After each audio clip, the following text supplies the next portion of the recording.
The aroma of roasting turkey and simmering tension filled my parents' sprawling Victorian home. I smoothed my simple black dress, bought off the rack at Macy's, a detail my sister-in-law Safia would surely mention later, and took my usual seat at the far end of the dining table. The quiet one spot, as they'd labeled it years ago. "Olivia, darling," my mother called from her position of authority near the carved turkey. "How's that little office job of yours?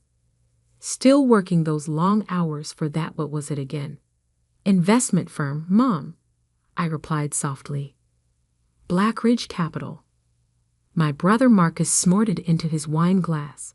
"She's just a secretary there," he announced to our extended family gathered for Thanksgiving dinner. "Pushing papers, answering phones. Real exciting stuff." I took a small sip of water, letting his words roll off me like they had for the past 5 years. 5 years of building something extraordinary while they thought I was just another corporate drone. 5 years of being the family disappointment while quietly becoming one of the most powerful women in tech. "At least she has a job," Aunt Patricia offered with a kind of defensive praise that felt more like pity. "In this economy, that's something." My cousin David, glued to his phone as usual, barely looked up. "Yeah, not everyone can be as successful as Marcus. Didn't your hedge fund just close another major deal?" Marcus straightened his designer tie, a gift from the company he thought he'd impressed. If he only knew who really owned that company now. $800 million in new investments, he bragged. Largest deal in the firm's history. I hid my smile behind my napkin. The deal he was so proud of. I'd orchestrated it to one of my shell companies. My brother had spent 3 months negotiating with my team, never realizing his little sister was the one behind it all. "Now that's real business," my father declared, beaming at his golden child. "Not just pushing papers and getting coffee." Mom nodded in agreement. "Olivia dear, perhaps Marcus could help you find a more suitable position. Something with actual growth potential." I thought about the empire I'd built. Quantum Dynamics, a technology company revolutionizing artificial intelligence and machine learning. We didn't just have growth potential, we were reshaping the future. But they didn't know that.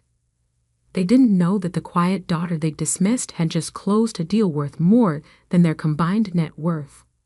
"I'm fine where I am," I said quietly. "The work suits me." Sophia, Marcus's trophy wife, rolled her eyes. "That's the problem, Liv. You've always settled for fine. No ambition, no drive.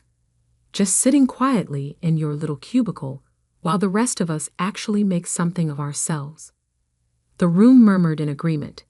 Even my younger cousins, who once looked up to me, now saw me through the family's carefully crafted lens of disappointment. Little did they know that tomorrow morning, Fortune magazine would release its annual 500 list, and with it, the carefully maintained facade of Olivia Bennett, humble secretary, would crumble. The thought almost made the turkey taste better. Speaking of success, Marcus continued, swirling his expensive bourbon. "We're closing on the Peterson account next week. Finally managed to outmaneuver that mysterious tech company that's been buying up everything in sight." I nearly choked on my water. The Peterson account, a billion-dollar investment portfolio I'd been quietly acquiring through various subsidiaries. Marcus thought he'd secured it, but the papers finalizing my purchase had been signed this morning. David, still scrolling through his phone, suddenly sat up straighter.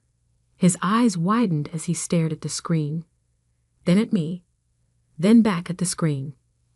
"Holy shit," he whispered, just loud enough to catch everyone's attention.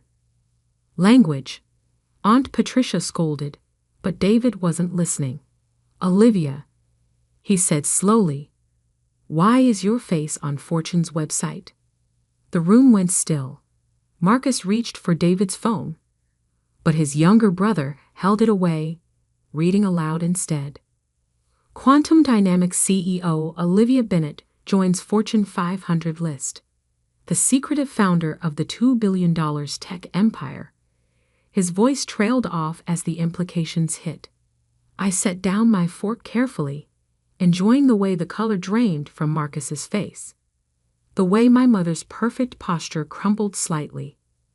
The way Sophia's wine glass froze halfway to her lips. $2 billion, my father choked out. That's impossible. You're his secretary. I smiled, reaching for my bag.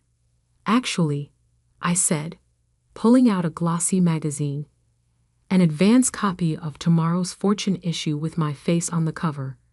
I think it's closer to $3 billion now. The market's been quite favorable lately. The turkey was definitely getting cold, but I'd never enjoyed a Thanksgiving dinner more. The silence that followed my revelation was interrupted only by the soft thud of Sophia's wine glass hitting the tablecloth, spreading a crimson stain across my mother's pristine white linen. This is a joke, Marcus finally managed, his voice tight with barely controlled panic. Some kind of prank. I pulled out my phone, opening the banking app that few knew existed, a private platform for ultra-high net worth individuals. Would you like to see the numbers, brother? Or perhaps we should discuss the Peterson account you think you're closing next week? His face went from red to white faster than the spreading wine stain. The Peterson account? That was you. Quantum Dynamics owns 60% of the investment portfolio you've been chasing, I said calmly. We acquired it this morning. Congratulations on your negotiating skills, though. You only overpaid by about $200 million. Dad's hands gripped the edge of the table. But your job at Blackridge Capital is real, I confirmed. I do work there. I just didn't mention that I own it. Bought it 3 years ago through a holding company. Marcus has technically been working for me this whole time. The turkey was completely forgotten now. Aunt Patricia's fork clattered against her plate.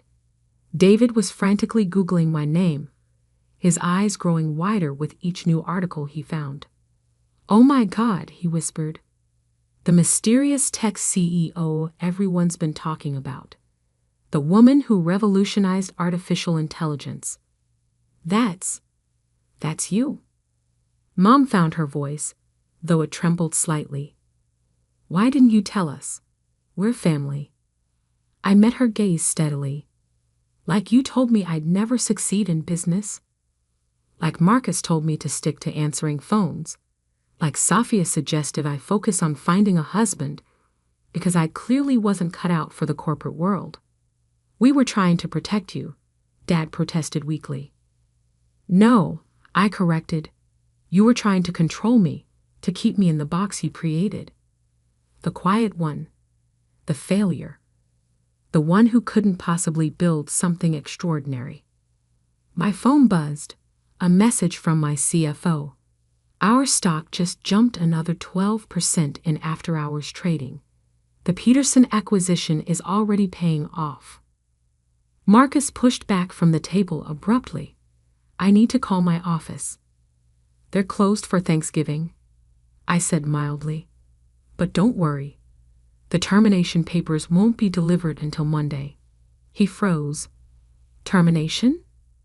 Quantum Dynamics has a strict policy against insider trading, I explained, pulling up another document on my phone.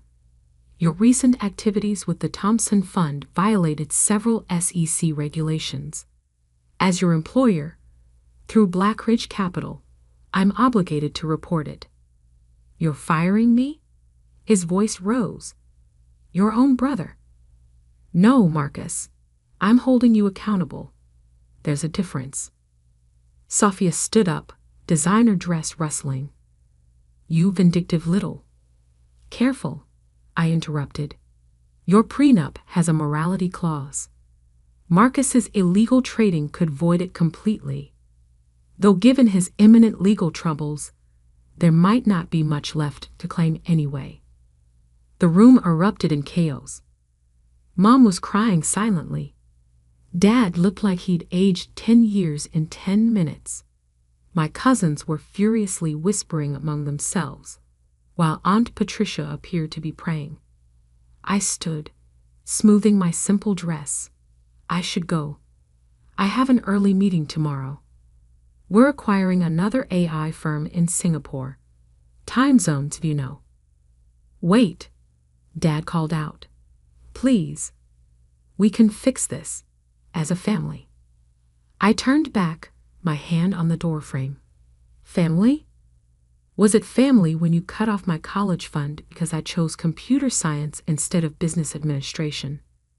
When you told everyone I was having a breakdown after I quit my first job to start coding? When you bet against my company in its early days, hoping I'd fail? We didn't know, Mom whispered. Exactly. You never asked. You never saw me. You were too busy celebrating Marcus's mediocrity to notice my success. Too convinced of your own superiority to see that the quiet one was building an empire. David suddenly spoke up. The Charity Foundation, the one funding tech education for underprivileged kids. That's yours too, isn't it? I nodded. Someone had to break the cycle of judgment and privilege. Might as well be the family disappointment. My phone buzzed again.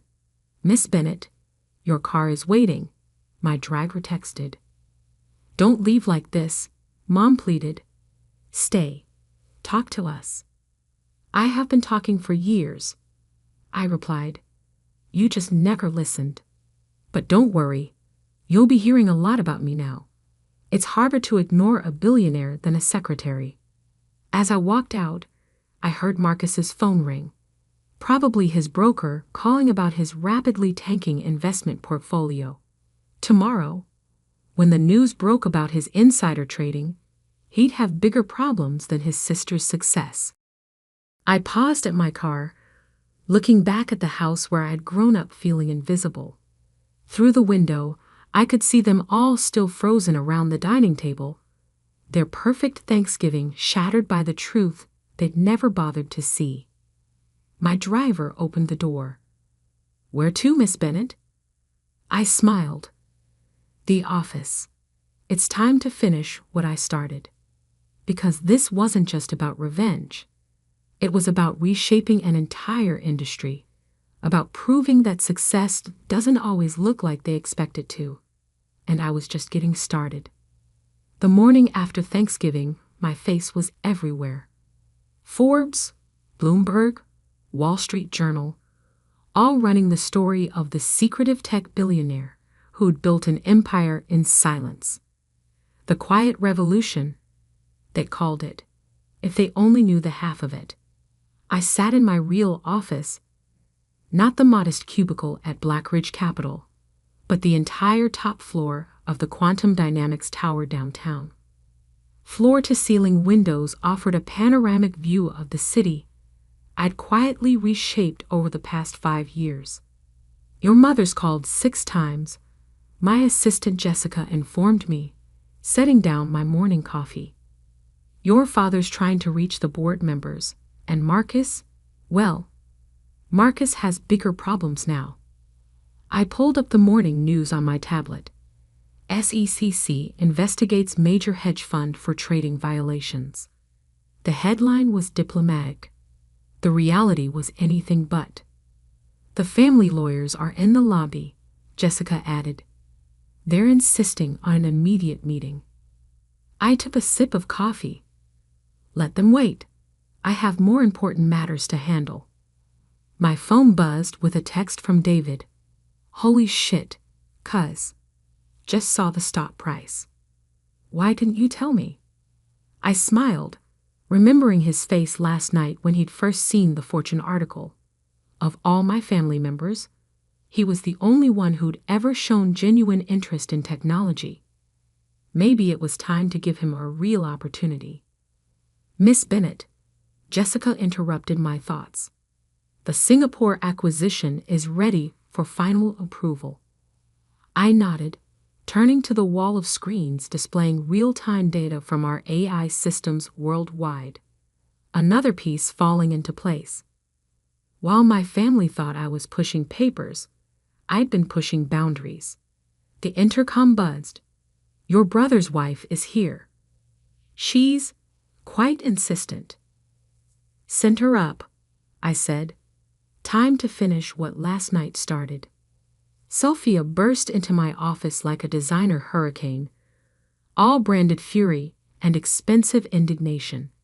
She stopped short, taking in the vast space, the view, the clear evidence of power she'd never believed I could possess. "You destroyed him," she spat. "Your own brother." "No," I corrected calmly.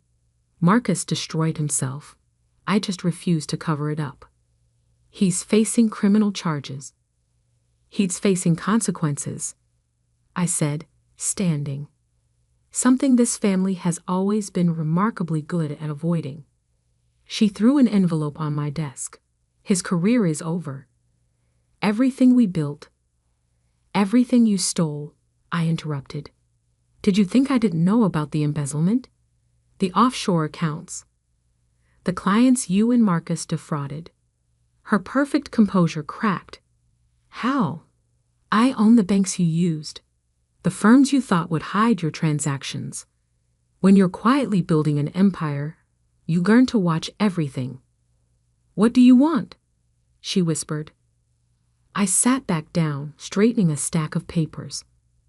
"Want? I don't want anything from you, Sophia. I have everything I need. The question is, what are you going to do now?" "What do you mean?" "Marcus is facing federal charges. Your assets are frozen. That prenup you thought would protect you, it won't. Not from this." She sank into a chair, designer dress crumpling. "You thought of everything, haven't you? That's what the quiet ones do. We watch.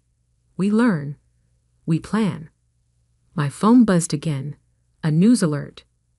The Peterson acquisition was public now. Our stock had jumped another 15%. "There is one option," I said carefully, "if you're interested in salvaging something from this mess." "What?" "Tell the truth. All of it.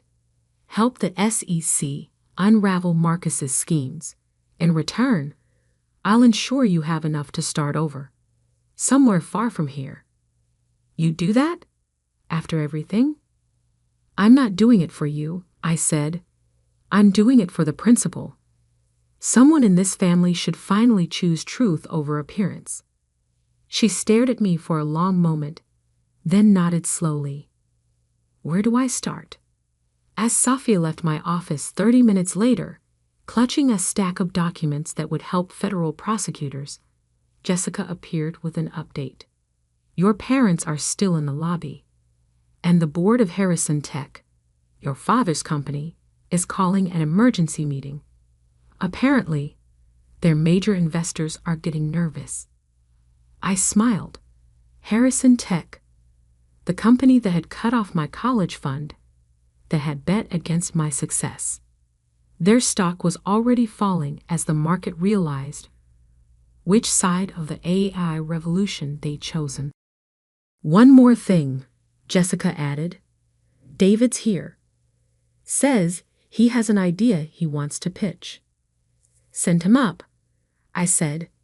It's time this family learned what real mentorship looks like. My phone lit up with another text from my mother. "Please, Olivia, we need to talk, as a family." I typed back a single response. "I'm in my office, top floor of the building with my name on it. Come see what your quiet daughter built while you weren't watching." Because success isn't just about proving people wrong. It's about showing them exactly who you've been all along. And I was finally ready to be seen. The morning sun glinted off the Quantum Dynamics logo atop our building, visible from my parents' house across the city.